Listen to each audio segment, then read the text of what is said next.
अमावस्या के दिन आपको लगता है कुछ ना कुछ तकलीफें लग रही है, तो एक पीपल का पत्ता ले लो, उसके ऊपर एक कपूर का टुकड़ा ले लो, सारे घर में घुमाकर उसको दरवाजे के बीच मध्य में जलाकर रख दीजिए। थोड़ी सी देर जला दीजिए, 20 से 25 मिनट के अंदर। स्वयं गुरु बाबा कहते हैं, राम सुनो, यदि कोई आरती में पूजन में घर में एक कपूर का टुकड़ा आरती के बाद में जब समर्पित करेगा तो उसको अश्वमेध यज्ञ का पुण्य प्राप्त हो जाएगा। अश्वमेध यज्ञ के पुण्य को पाने के लिए कपूर का टुकड़ा आज भी आरती में जलाया जाएगा, आज भी। एक कपूर का टुकड़ा सुख का, इसीलिए हमारे यहाँ शास्त्र कहता है महाराज, जब आपको घर में अगर ऐसा लगने लगे कि 15 दिन से बहुत बेचैनी है, बहुत दुख तकलीफ लग रही है, कोई ना कोई बीमार पड़ रहा है, कुछ ना कुछ तकलीफें लग रही है, तो एक पीपल का पत्ता ले लो, उसके ऊपर एक कपूर का टुकड़ा ले लो, सारे घर में घुमाकर उसको दरवाजे के बीच मध्य में जलाकर रख दीजिए। थोड़ी सी देर जला दीजिए, 20 से 25 मिनट के अंदर मकान में एनर्जी वापस आ जाएगी, उस भवन में एनर्जी वापस प्राप्त हो जाएगी। अमावस्या के दिन आपको लगता है कि हमारे पूर्वजों का उद्धार नहीं हुआ, हमारे पूर्वजों का कल्याण नहीं हुआ, कहीं अधोगति में कोई चला गया है, उसका बस एक बार, रोज नहीं जरूरत है, प्रतिदिन जरूरत ही नहीं, महीने में एक बार अगर अमावस्या के दिन भी आपने चंदन के थोड़ा सा चंदन अगर मेरे देवाधिदेव महादेव को 7 स्थान पर समर्पित किया है। अशोक यहाँ पर वर्णन कर रही है, मैना, धन्य और कला की कथा कर रही है। तीनों ने सनकादि ऋषियों से मांगा। चंदन भगवान को अति प्रिय होता है और चंदन ही एक ऐसा होता है जो पितरों को भी प्रिय होता है, जिसका स्पर्श मात्र लगने से पूर्वजों का कल्याण हो जाता है, वो चंदन है।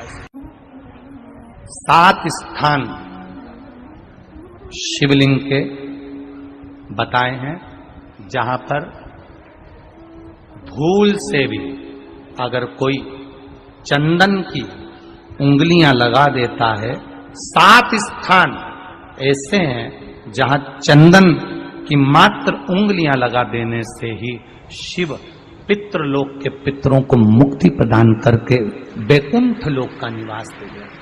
7 स्थान,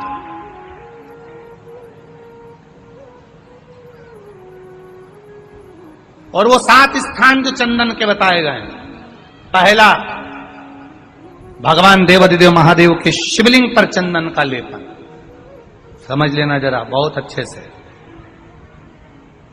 आपको लगता है स्वप्न में कोई मुर्दे दिख रहे हैं, या कोई जल रहा है, या कोई मर रहा है, या कोई चला गया है, ऐसा भय लगता है।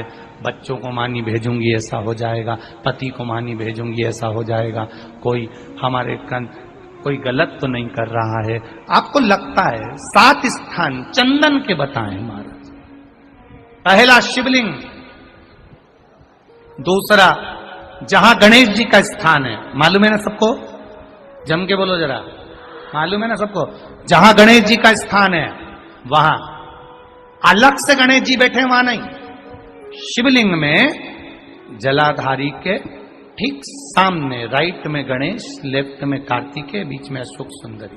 तो पहला चंदन बाबा के शिवलिंग पर, दूसरा गणेश जी पर चंदन की उंगली, तीसरा षडानंद कार्तिकेय पर चंदन की उंगली, चौथा अशोक सुंदरी पर चंदन की उंगली, पांचवा जलाधारी पर चंदन की उंगली, छठा जो शिवलिंग का जल बह रहा है इसके ठीक विपरीत की ओर चंदन की उंगली, और 7वां चंदन नंदी के मस्तक के ऊपर जो 2 सींग लगे रहते हैं उस पर चंदन की उंगली।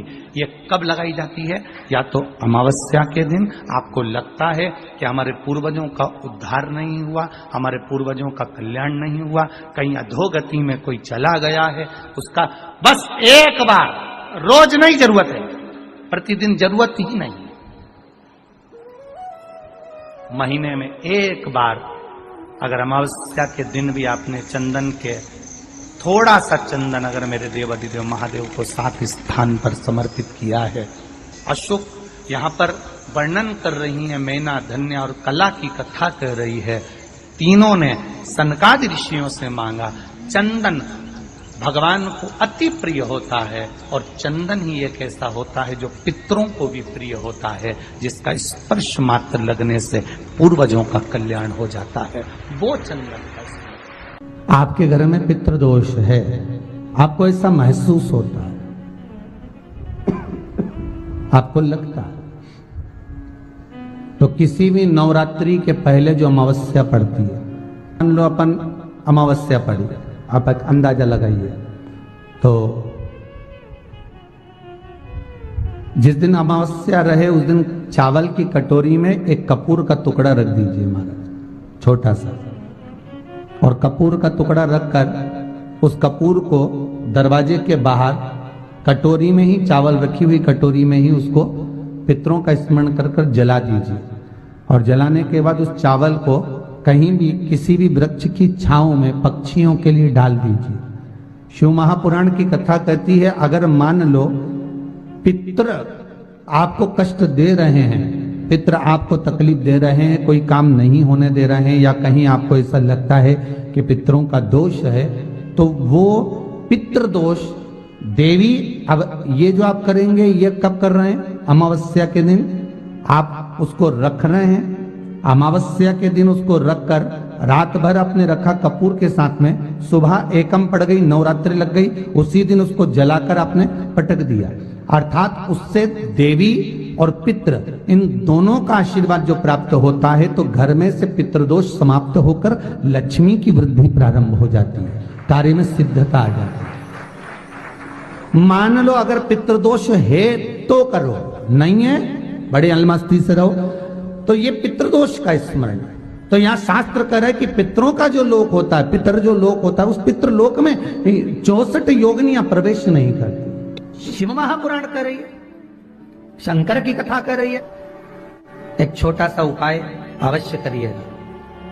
मान लो आपको लग रहा है कि आपके घर में पितृदोष है, आपको ऐसा महसूस होता है, अमावस्या पड़ती है, चावल की कटोरी में एक कपूर का टुकड़ा रख दीजिए मां, छोटा सा, और कपूर का टुकड़ा रखकर उस कपूर को दरवाजे के बाहर कटोरी में ही, चावल रखी हुई कटोरी में ही उसको पितरों का स्मरण कर कर जला दीजिए। और जलाने के बाद उस चावल को कहीं भी किसी भी वृक्ष की छांव में पक्षियों के लिए डाल दीजिए। शिव महापुराण की कथा कहती है, अगर मान लो पितृ आपको कष्ट दे रहे हैं, पितृ आपको तकलीफ दे रहे हैं, कोई काम नहीं होने दे रहे हैं, या कहीं आपको ऐसा लगता है कि पितरों का दोष है, तो वो पितृदोष देवी, अब ये जो आप करेंगे ये कब कर रहे हैं? अमावस्या के दिन आप उसको रख रहे हैं। अमावस्या के दिन उसको रखकर रात भर आपने रखा कपूर के साथ में, सुबह एकम पड़ गई, उसी दिन उसको जलाकर आपने पटक दिया। अर्थात उससे देवी और पितृ इन दोनों का आशीर्वाद जो प्राप्त होता है, तो घर में से पितृदोष समाप्त होकर लक्ष्मी की वृद्धि प्रारंभ हो जाती है। अमावस्या के दिन प्रदोष काल में, प्रदोष के समय पर, प्रदोष काल में शाम के समय पर जाकर किसी भी नदी, तालाब, बावड़ी, कुआं, कहीं ना कहीं जो आपके पास में हो, वहां पर एक घी का दिया, बत्ती का मुंह दक्षिण की ओर कर कर अवश्य जला कर जाना, सारे पितृ दोष समाप्त हो जाएगा। अगर नदी, तालाब, बावड़ी, कुआं नहीं है तो पीपल का वृक्ष हो या बेलपत्री का वृक्ष हो या बट का वृक्ष हो, उसके नीचे लगा दो प्रदोष काल में। पर अमावस्या के दिन लगाएं जरूर। क्यों? क्योंकि अमावस्या 16 दिन तक पितृ मृत्यु लोक में आने के बाद में भोजन ग्रहण करते हैं। अमावस्या के दिन पितृ शाम के समय प्रदोष काल में शंकर भगवान का नाम जाप कर कर नदी, तालाब, बावड़ी पर पानी पीने जाते हैं। वहां से जल का आचमन कर कर पितृ अपने लोक को चले जाते हैं प्रदोष काल के समय पर। इसलिए प्रदोष काल में जलाशय के पास में बावड़ी, कुआं, नदी, तालाब के किनारे पर दिया लगाया जाता है दक्षिण की ओर मुख कर कर बत्ती का, तो पितृ आशीर्वाद देते हुए जाते हैं कि फलो फूलो, आगे बढ़ो, उन्नति करो, तरक्की करो। ये पितरों का आशीर्वाद रहता है, पितरों का वर रहता है। आप देंगे, कुछ करा ना करा, फिर अमावस्या के दिन उस दिन दिया दक्षिण की ओर बाती का मुख कर कर। 7 स्थान ऐसे हैं जहां चंदन की मात्र उंगलियां लगा देने से ही शिव पितृलोक के पितरों को मुक्ति प्रदान करके वैकुंठ लोक का निवास दे रहे 7 स्थान, और वो 7 स्थान जो चंदन के बताए गए। पहला, भगवान देवाधिदेव महादेव के शिवलिंग पर चंदन का लेपन। समझ लेना जरा बहुत अच्छे से। आपको लगता है स्वप्न में कोई मुर्दे दिख रहे हैं, या कोई जल रहा है, या कोई मर रहा है, या कोई चला गया है, ऐसा भय लगता है। बच्चों को मानी भेजूंगी ऐसा हो जाएगा। जिनके यहाँ पितृदोष होता है, काल सर्प दोष होता है, वास्तु दोष होता है, उनको ज्यादा कुछ नहीं करना होना।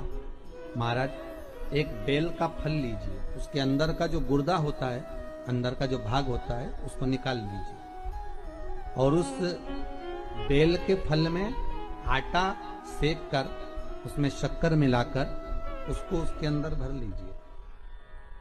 अमावस्या के दिन सुबह 10 बजे से पहले उसको अपने घर में घुमाने के बाद में जिसको काल सर्प दोष बताया है, पितृदोष बताया है, या वास्तु दोष का स्मरण बताया है, घर में सब दूर घुमाकर अपने परिवार का हाथ का स्पर्श कराकर पीपल के पेड़ के नीचे तक खड्डा खोदकर उस बेलपत्र के उस फल को दाब दीजिए। महाराज केवल एक अमावस्या करना रहता है, पितरों के दोष से मुक्ति मिलती है और हमारे घर के कार्य सफल होना प्रारंभ हो जाता है। पति को मानी भेजूंगी ऐसा हो जाएगा। कोई हमारे कोई गलत तो नहीं कर रहा है। आपको लगता है 7 स्थान चंदन के बताएं। बाबा के शिवलिंग पर, दूसरा गणेश जी पर चंदन की उंगली, तीसरा षडानंद कार्तिकेय पर चंदन की उंगली, चौथा अशोक सुंदरी पर चंदन की उंगली, 5वां जलाधारी पर चंदन की उंगली, छठा जो शिवलिंग का जल बह रहा है इसके ठीक विपरीत की ओर चंदन की उंगली, और 7वां चंदन नंदी के मस्तक के ऊपर जो 2 सींग लगे रहते हैं उस पर चंदन की उंगली। ये कब लगाई जाती है? या तो अमावस्या के दिन। आपको लगता है कि हमारे पूर्वजों का उद्धार नहीं हुआ, हमारे पूर्वजों का कल्याण नहीं हुआ, कहीं अधोगति में कोई चला गया है, उसका बस एक बार, रोज नहीं जरूरत है, 4 दिन दुकान अच्छी चले, बाकी के समय बैठना पड़े, समझ लेना पितृदोष। घर में बच्चे चिड़चिड़े हो जाए, गलत संगति में डूब जाए, समझ लो चिड़चिड़ हो रहे हैं, पितृदोष। घर के बच्चे माता पिता का आदर न करें, सम्मान न करें, तेज आवाज में बात करें, समझ लो पितृदोष। पितृदोष मालूम पड़े। और इतने से भी अगर आप नहीं समझ सकते, परिवार का कोई एक व्यक्ति जब जब भोजन करने बैठे तब तक उसकी थाली में बाल आए, भले वो होटल में खाए तो भी बाल आ जाए, वो कहीं खाना खा रहा है तो बाल आ जाए। 8-15 दिन में, 4 दिन में, 3 दिन में, 2 दिन में, 6 दिन में आपकी थाली के भोजन में अगर बाल निकल रहा है, केश निकल रहा है, समझ लेना कि पितृ आपसे कुछ मांग रहे हैं, पितृ आपसे कुछ चाहते हैं। महाराज एक बेल का फल लीजिए। क्या लेना है? बेल का फल, बेलपत्री का जो फल होता है उसको ले लो, उसके अंदर का जो गुर्दा होता है, अंदर का जो भाग होता है, उसको निकाल लीजिए और उस बेल के फल में आटा सेक कर उसमें शक्कर मिलाकर उसको के अंदर भर लीजिए। अमावस्या के दिन सुबह 10 बजे से पहले उस बेल फल में जिसमें तुमने पंजेरी भरी है, आटा सेक कर भरा है शक्कर के साथ में, उसको अपने घर में घुमाने के बाद में जिसको काल सर्प दोष बताया है, पितृदोष बताया है, या वास्तु दोष का स्मरण बताया है, घर में सब दूर घुमाकर अपने परिवार का हाथ का स्पर्श कराकर पीपल के पेड़ के नीचे तक खड्डा खोदकर उस बेलपत्र के उस फल को दाब दीजिए। महाराज केवल एक अमावस्या करना रहता है, पितरों के दोष से मुक्ति मिलती है और हमारे घर के कार्य सफल होना प्रारंभ हो जाते हैं। कार्य की सफलता होती है, कार्य में सफलता प्राप्त होने लगती है।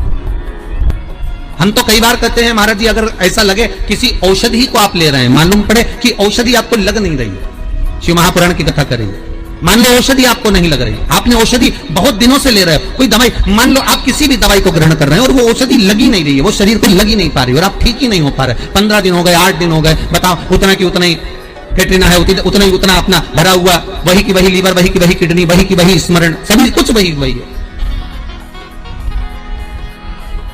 उतने की उतना ही।